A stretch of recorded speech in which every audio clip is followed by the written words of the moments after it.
programang ito ay rated SPG. Striktong patnubay at gabay ng magulang ang kailangan. Maaaring may masiselang tema, lengguwahe, karahasan, sexual, horror o droga na hindi angkop sa mga Piling yung phone mo! Magugulat si Lynette sa maririnig. I need your help, Dad. Ano sabi mo, Zoe? Narito na nga ang ating pakabangan, maya-maya ng konti sa abot kamay na pangarap. Ikakagulat nga dito ni Lynette ang kanyang marinig mula dito kay Zoe. Tinatawag nga ni Lynette itong si Carlos at sinasabi na nagre-ring daw ang cellphone nito at dahil hindi nga narinig ni Carlos ang tawag dito ni Lynette, kaya nagpasya itong si Lynette na siya na lamang ang sasagot sa tawag dito ni Zoe.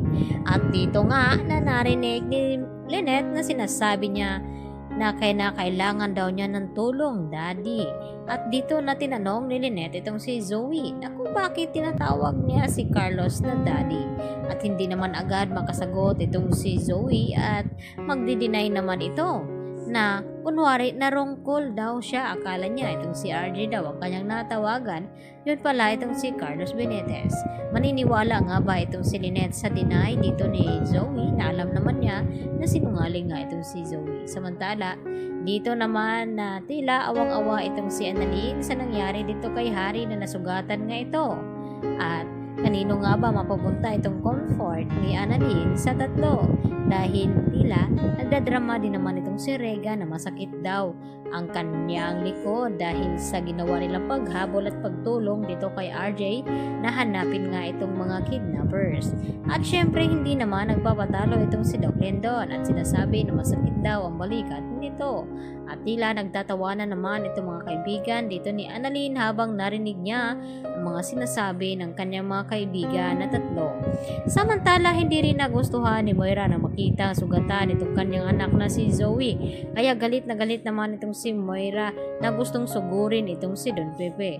At dahil nabaril na nga itong si Zoe ay may awa pa rin siyang naramdaman dito kay Don Pepe na hindi pwedeng saktan dito ni Moira dahil gustong gawin ni Moira na gumante dahil sa ginawang pagbaril ni Don Pepe dito nga kay Zoe.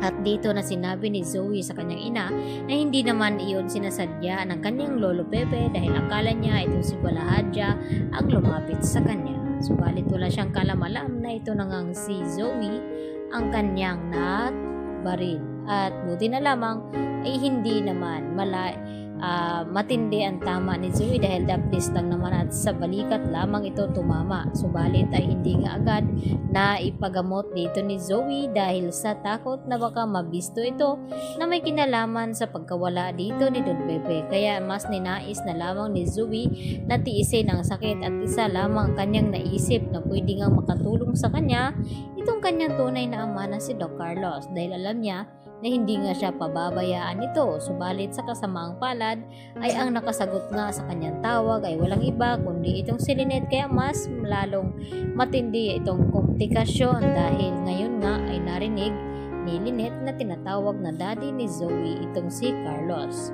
At hindi na yan mawawala sa isip ni Lynette na kung bakit anong mayroong sekretong ugnayan itong dalawa na si Carlos at itong ang si Zoe. Kaya agad naman na ipapaalam ni Lynette dito kay RJ ang kanyang mga nalaman at kung nasaan na itong si Zoe dahil mukhang nag-alala nga ito at dahil humihingi nga ito ng tulong. Baka kung ano na naman ang mga pagsisinungaling na gawin ni Zoe nang sa ganon ay paniwalaan siya dito ni RJ at dito nga ni Giselle at ito nga si Lynette dahil nadulas nga ito. Yan ang ating pakatutukan mamaya-maya sa abot kamay na pangarap. Yan lang po at maraming salamat.